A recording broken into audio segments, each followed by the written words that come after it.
Cikgu ambil pokok durian P, kacuk tu kahwin lah, contoh macam kita kalau manusia tu kahwin lah, kacuk campur dengan pokok Q. So apa kebaikan kamu dapat? Apa maksud kacuk? Kacuk adalah kita guna ini, keyword ini, sorry. Dalam sains kita guna ini, pembiakbakaan terpilih. Pembiakbakaan terpilih, so contohnya ada banyak spesies pokok durian, tapi you tak pilih yang lain. You pilih P dengan Q. Mungkin ada PQRST, ada banyak jenis pokok durian.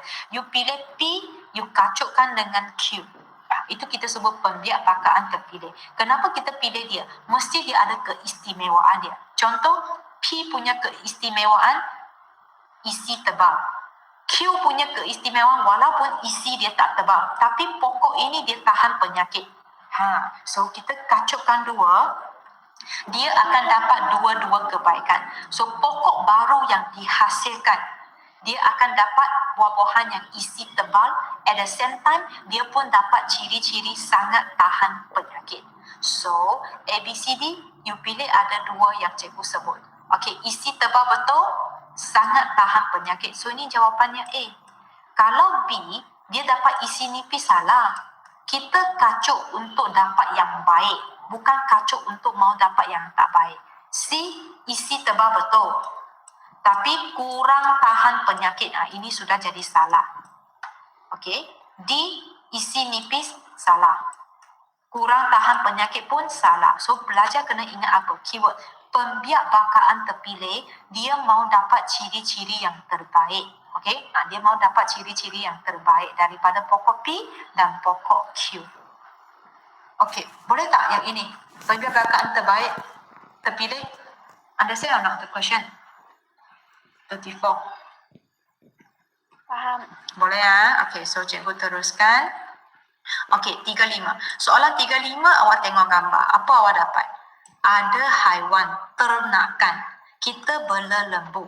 Tapi kamu bela di mana? Ladang kelapa sawit. Kenapa buat macam itu? Ada rumput. Nampak? Bila ladang kelapa sawit mesti ada rumput kan? So rumput itu boleh dimakan oleh lembu. Dah tak payah cari lagi rumput. Kan? Okey. Dan lembu kat sini, okey, najis dia. Okey, najis dia akan jadi baja semula jadi. Okay, menyebabkan itu tanah jadi subur bagi pokok-pokok kelapa sawit. So ini 2 in 1. Kita sebut 2 in 1. 2 in 1 means apa? Haiwan campur tumbuhan. Iaitu contoh di sini, haiwan ternakan campur dengan tanaman kita. Ini kita sebut, ini tak ada pilihan. Itu jawapan dia, kita sebut sistem bersepadu. So awak boleh buat nota. Bersepadu means haiwan campur tumbuhan. Contoh, mungkin awak tanam pokok durian, lepas tu at the same time awak bela ayam, itu pun kita sebut sistem bersepadu. Okey, bukan campuran. Bukan campuran. Apa maksud campuran? Campuran is macam ini. Okey, cikgu contohnya, tengok, ini tanah. Ini kotak tanah kamu kan? Dalam tanah kamu, mungkin kamu pecah 4 bahagian. Ini kamu tanam ciri. Ini kamu tanam terong. Ini kamu tanam bayam. Ini kamu tanam kacang panjang. Ini kita sebut campur. Dalam satu ladang, kamu campur 4 jenis sayur-sayuran. Ini baru kita sebut campur. Kalau bersepadu, dia mesti satu haiwan, satu tumbuhan. Baru kita sebut bersepadu. Okey, apa beza C dengan D? C, tanaman tutup bumi. Okey, contoh, apa-apa tanaman yang boleh tutup pada bumi untuk elakkan hakisan tanah. So kita sebut itu tanaman tutup bumi. Okey, yang D ini tanaman teres, contoh Cameron Highland. Okey, ini bukit. Dekat bukit sini kita tanam sayur. Kita buat teres, kita tanam sayur. You catat Cameron Highland, you sudah tahu. Okey, dekat bukit, dekat gunung kita buat teres, buat jalan, buat laluan, and then kita tanam sayur. Kita sebut ini tanaman teres. Okey, boleh beza ABCD A dengan B, jangan confuse. Okey, soalan 36. Keyword. Apa ciri-ciri untuk kejuruteraan genetik? Okey, genetic engineering. Okey, so pilih yang baik lah. Okey, tahan penyakit. Yes. Kita mau pokok-pokok yang dihasilkan daripada genetic engineering dia tahan penyakit, kita tak perlu jaga sangat. Okey, kos penjagaan tinggi tu taklah. Kalau you mencipta teknologi untuk menyebabkan you punya kos jadi tinggi, siapa mampu leh? Kan petani akan jadi lagi mahal, dia kena bayar kos mah. So dua tu salah. Dan tiga, dia mau dapat kualiti yang lebih baik. Yes, dapat kualiti yang baik guna teknologi. Okey, lambat tumbuh, salah. Kalau lambat tumbuh, you sudah ambil masa yang panjang. Dan petani dan peternak dia akan rugi. Orang bela ayam 3 bulan boleh jual. Awak bela ayam 6 bulan. So, sudah rugi mah dari segi masa. Tak boleh lambat tumbuh. So, kita pilih 1 and 3. 1 dan 3. P. 1 dan 3. 36. Okay, and then soalan 37. Okay, kaedah X telah dijalankan ke atas pokok nanas.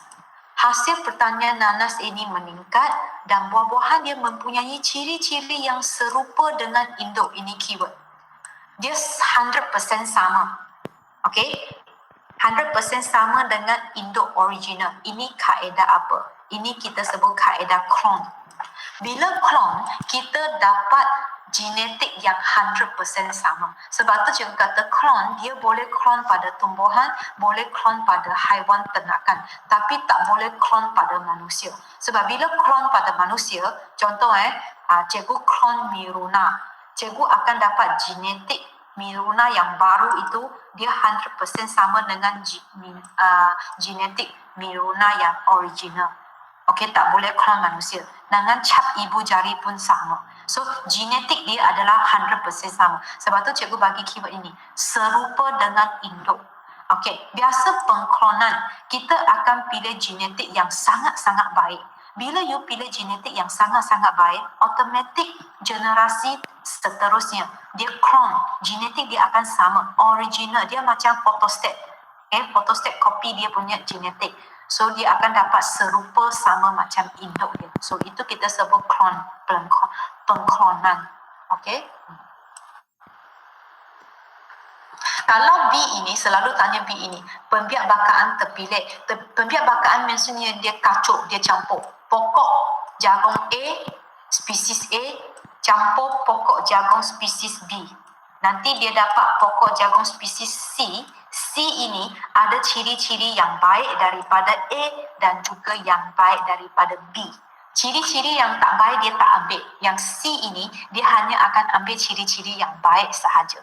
Ini kita sebut pembiakbakaan terpilih. Okey, itu 37.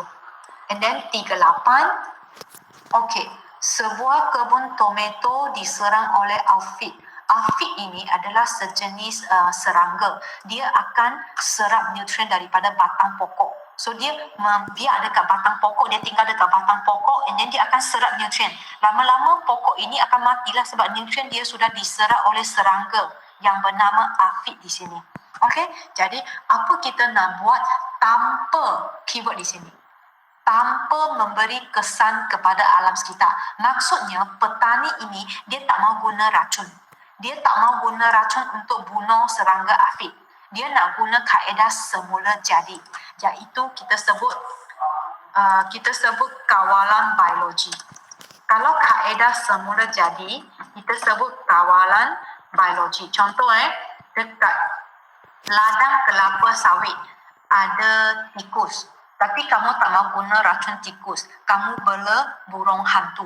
Burung hantu makan tikus pada waktu malam. Itu kita sebut kawalan biologi. So di sini, kalau dia tak mau memberi kesan kepada alam sekitar, that means dia mau guna kawalan biologi. Yang boleh makan aphid adalah ladybird. Awak ingat ladybird? Ladybird ini, kumbang kura-kura. Ataupun kita dalam ladybug. Sama. Ladybug cantik kan, yang warna merah tu kan, ada bintik-bintik hitam kat body dia kan. Itu ladybird. Ladybug ataupun kumbang kura-kura, dia punya makanan adalah aphid. Pemangsa dia. Ladybird adalah pemangsa. Mangsa dia adalah aphid. Ladybird dia makan aphid. That's why you tengok ladybird kalau dia berhenti dekat pokok-pokok kan, dia sebenarnya tengah makan aphid. So, itu adalah cara yang kawalan biologi tanpa memberi kesan kepada alam sekitar.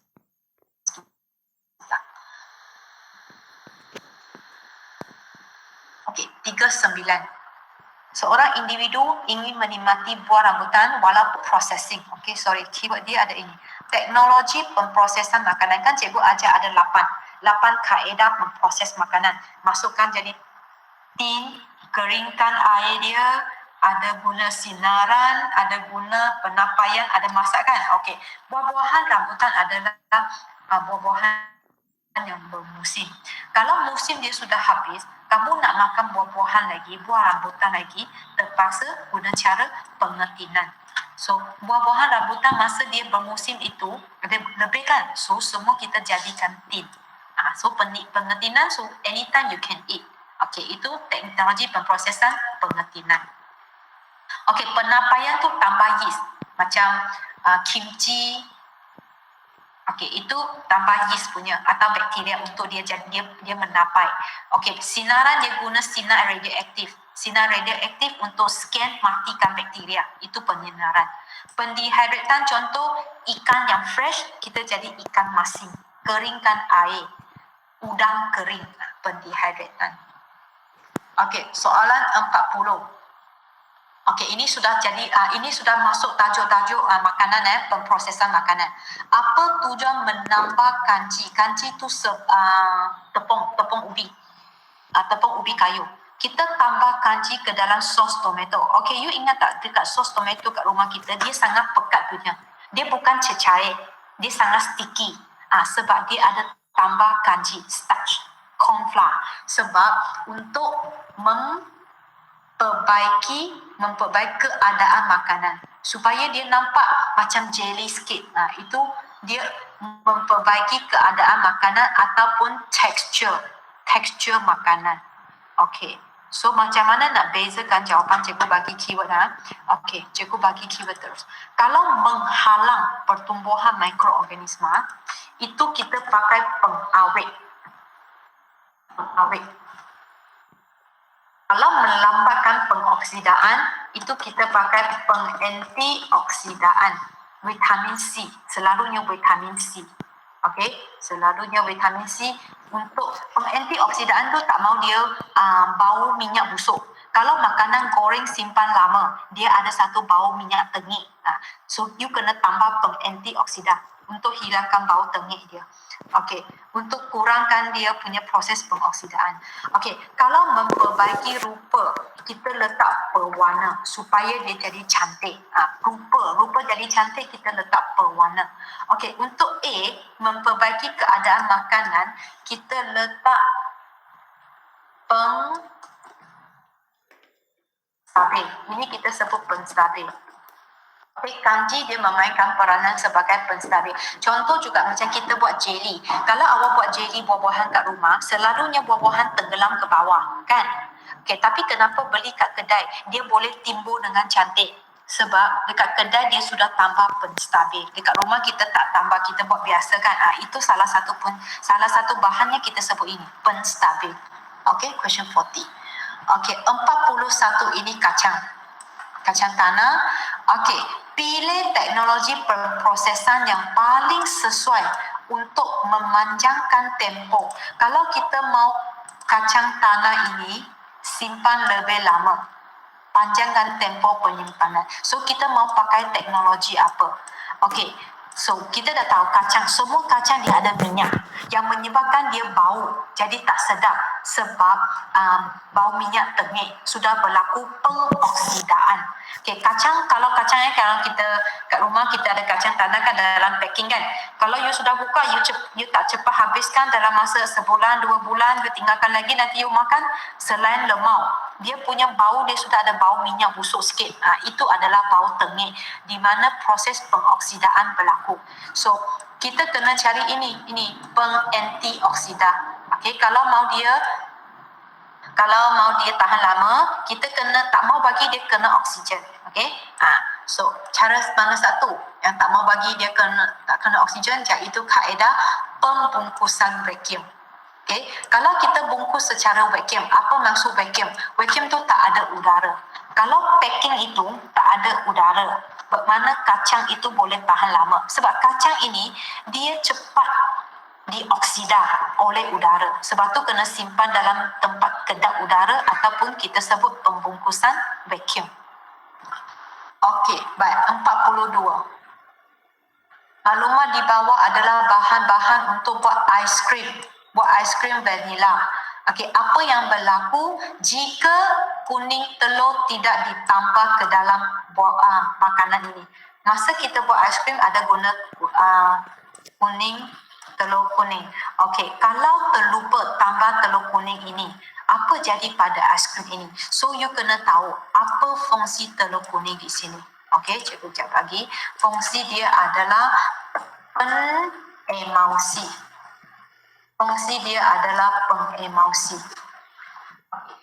So, untuk apa maksud emulsi? Untuk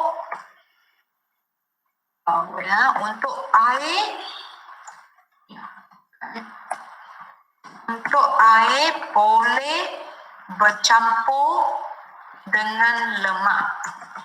Itu maksud pengemulsi. Okey.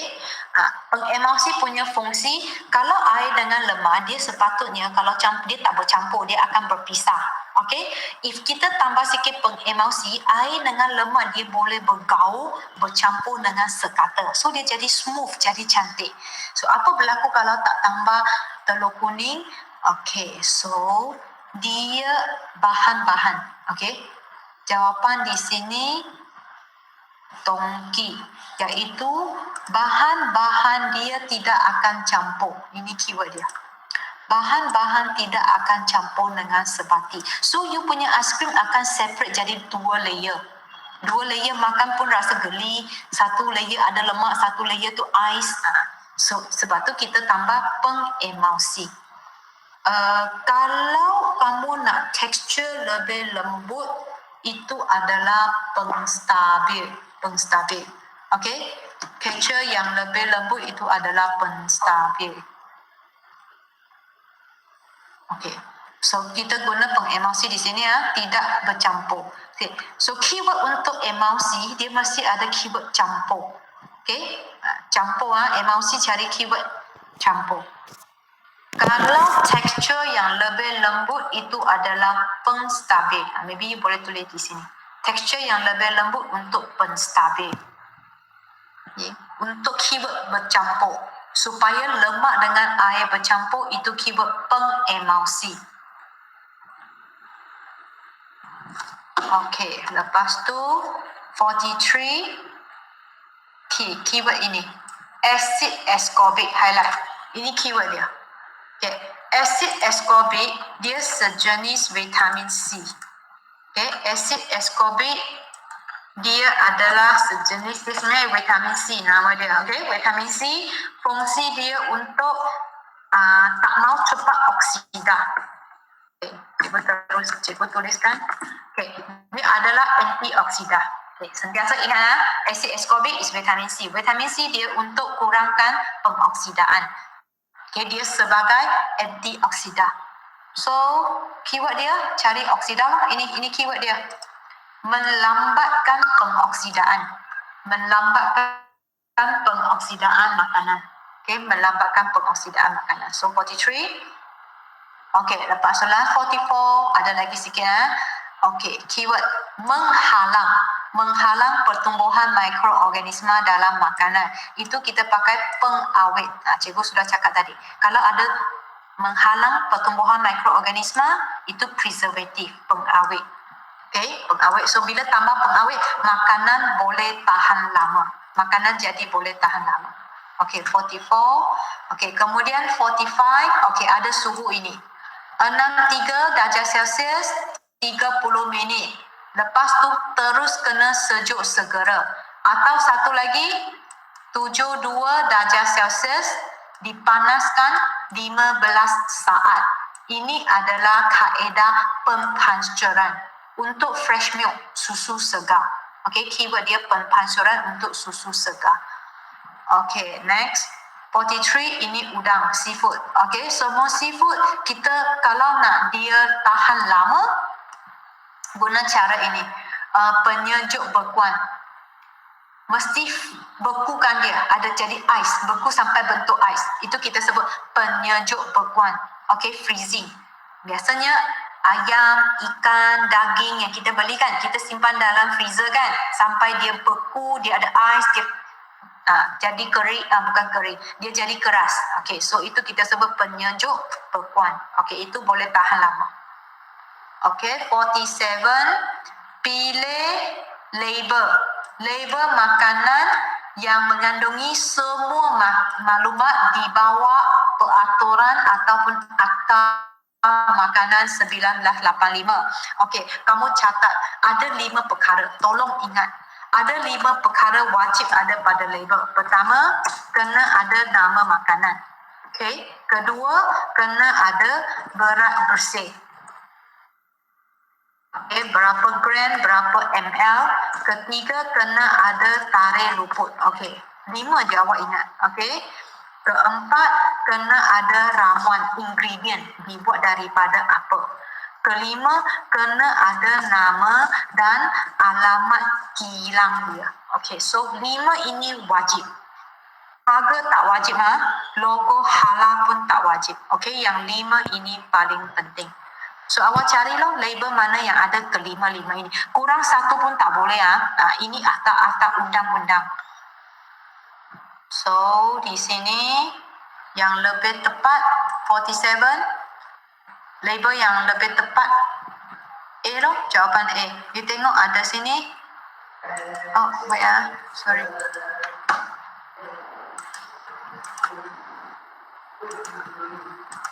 Okay, untuk A ini dia ada ingredient, ada kilang, ada berat bersih, ada tarikh luput, dan nama makanan dia tak tayang lah, tapi ini almost ada 4 sudah. Okay, and then next kita tengok sini. B, ada ingredient, ada kilang, ada harga-harga tak wajib, logo halal pun tak wajib. So 2 sahaja. Okay, C, ada kilang, tak ada expired date apapun, tak ada. Yang penting expired date tak ada, berat bersih tak ada. Ini ada ingredient, ada berat bersih, tarikh tak ada, kilang, alamat kilang pun tak ada. So paling tepat is A. Okay, alright. So 48.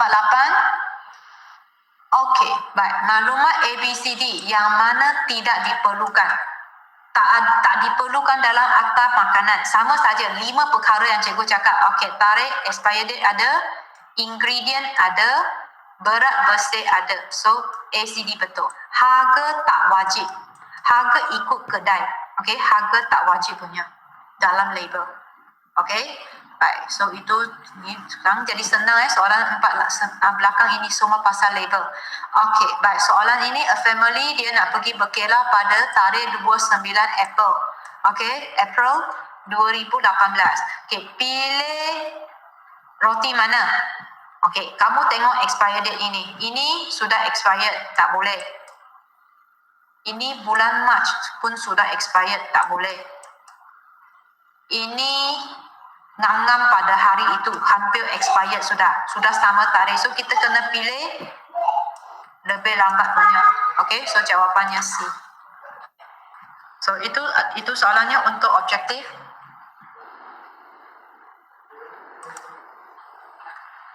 Okay, yang still lagi ada dengan cikgu 13 pelajar di sini. Kalau if you don't mind, you type berapa betul per 49. Ada jawab nak? Kalau you ada jawab, you boleh tahu berapa. Cikgu nak tahu berapa markah kamu per 49. Berapa betul? 44, 45, okay, bagus. Agak banyak betul. Sebab set ini pun tak susah kan. Dia tanya calorie, soalan dia banyak tanya calorie, and then label dia pun senang. Cuma susah dekat teknologi situ. Itu ada susah sikit. Okay, high good semua boleh skor 40 dan ke atas. Okay, so untuk ini part 2, kalau siapa-siapa ada soalan juga boleh tanya cikgu. Kalau tak ada, kita offline, kita jumpa lagi esok. Esok pagi kita punya sains, cikgu bincang modul yang awak dapat di sekolah. Okay, alright. So kita jumpa lagi esok. Yang ada soalan boleh stay, yang tak ada then boleh left. Thank you semua. 1小时。嗯。